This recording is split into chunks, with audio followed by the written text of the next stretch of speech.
Good morning, everybody. This is Pastor Rick, Broadman Baptist Church in Cuyahoga Falls, Ohio, and this is the Broadman Word for October 6th, 2023. We're getting way into fall already. Hard to believe it. Today I want to talk to you about something that the Apostle Paul wrote to the church at Colossae in Colossians chapter 2. I'm just going to go ahead and read you a few verses and then give you some perspective on how you might apply these to your life. It says, I want you to know how hard I am contending for you and for those at Laodicea, and for all who have not met me personally. My goal is that they may be encouraged in heart and united in love, so that they may have the full riches of complete understanding, in order that they may know the mystery of God, namely Christ, in whom are hidden all the treasures of wisdom and knowledge. I tell you this that so no one may deceive you by fine-sounding arguments. For though I am absent from you in body, I am present with you in spirit, and delight to see how disciplined you are and how firm your faith in Christ is. So the Apostle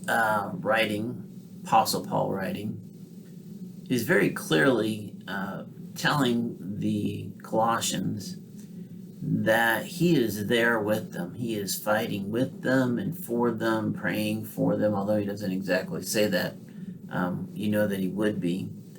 And he is saying that he wants them to be encouraged in heart and united in love.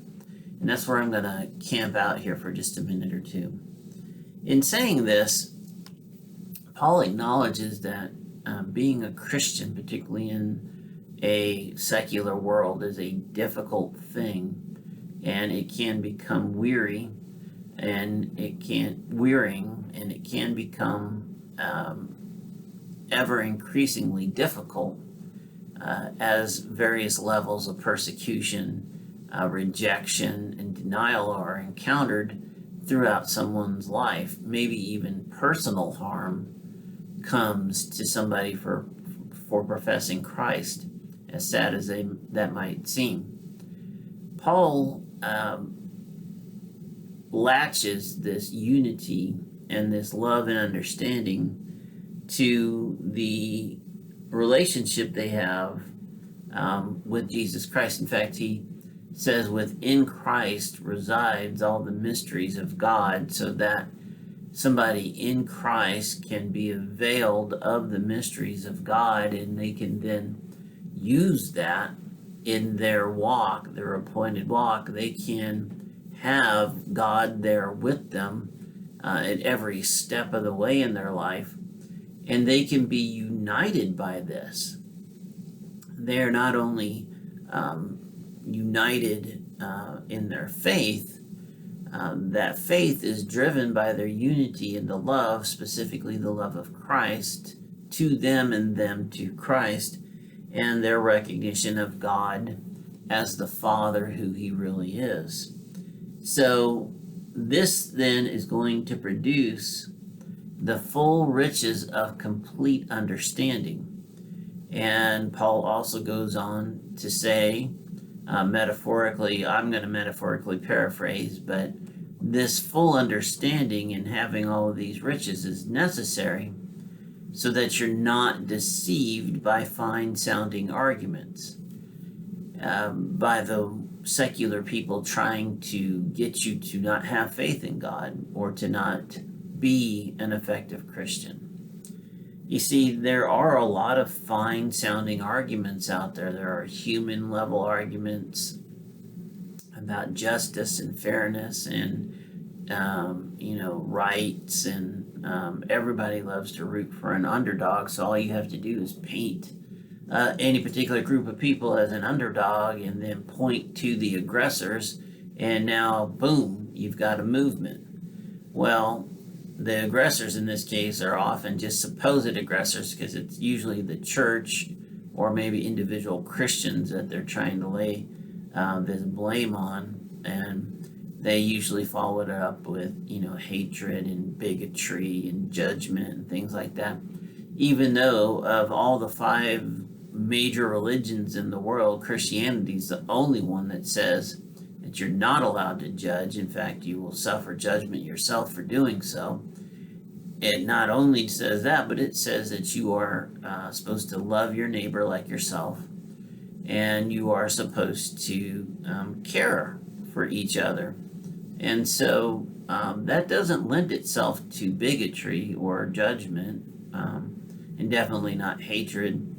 And being secure in the faith that we have in Christ Jesus, in the promises of the Father, we certainly have no reason to be afraid of anybody.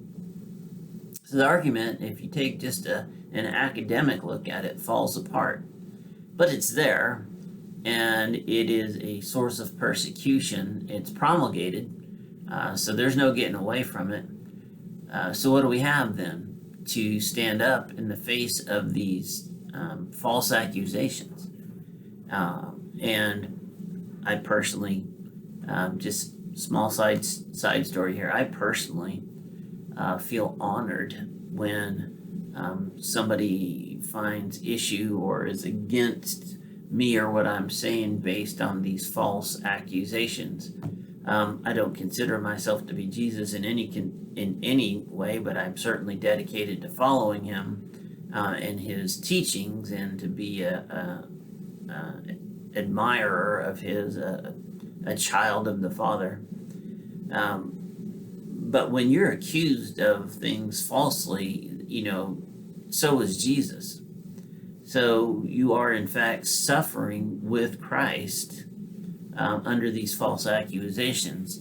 I find that incredibly honoring, that Jesus thinks I am worthy of sharing in his sufferings of these false accusations and these attitudes of the world. One of my favorite scriptures, John 16:33, is, I tell you these things, not that you won't have trouble in this world, but to take heart that I have overcome the world.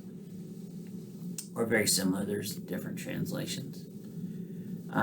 So then we need to take the words of Paul here in Colossians very seriously.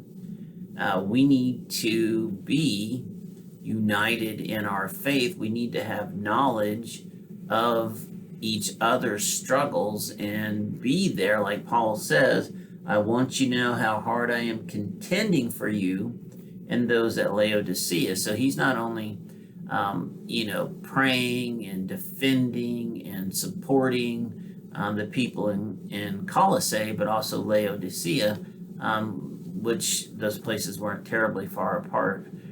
So we then need to, at least in our local church, and hopefully expanded beyond that to the regional church, and then the state and the country, and maybe even the world if you can make it happen, this understanding that we are unified in Christ. We are unified in our faith. We are that unity in faith stems from love for one another and each other's love for Christ. And we are going to bear the false accusations of the world. We are going to bear our individual crosses. We are going to hold our head high and our shoulders straight, because if God is for us, who could be against us? Well, in modern times, since people don't pay attention to the truth too much, lots of people could be against us, but nobody can prevail. And what an honor that is, to know that whatever expression of the gospel you make, whatever professions of Jesus Christ you make, will not fail.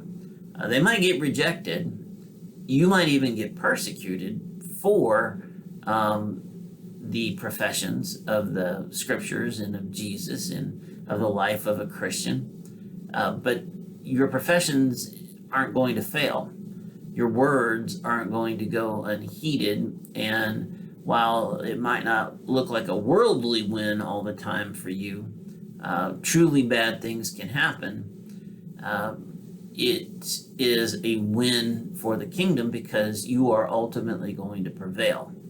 You ultimately have your hope in Christ Jesus and his second coming, and you're ultimate disposition as a citizen of heaven, where you will reign forever. You will not you may physically die, but you will not die as a creation of God. You will reign in heaven with Jesus Christ forever.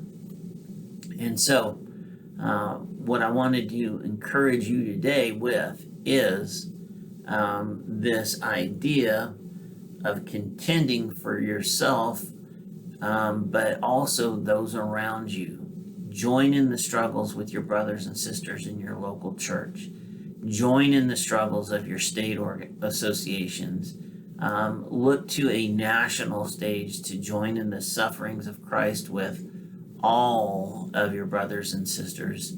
And through that, present a unified front to the world that Jesus Christ and the love of Christ will be the thing that prevails. We have won.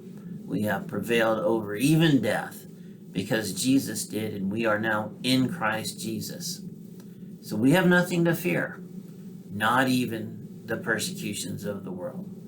So brothers and sisters, join together, march together, work together, pray together, live out the Gospels together, and enjoy your victory together. So I love you. I hope you have a marvelous day in the Lord. I'll talk to you next time.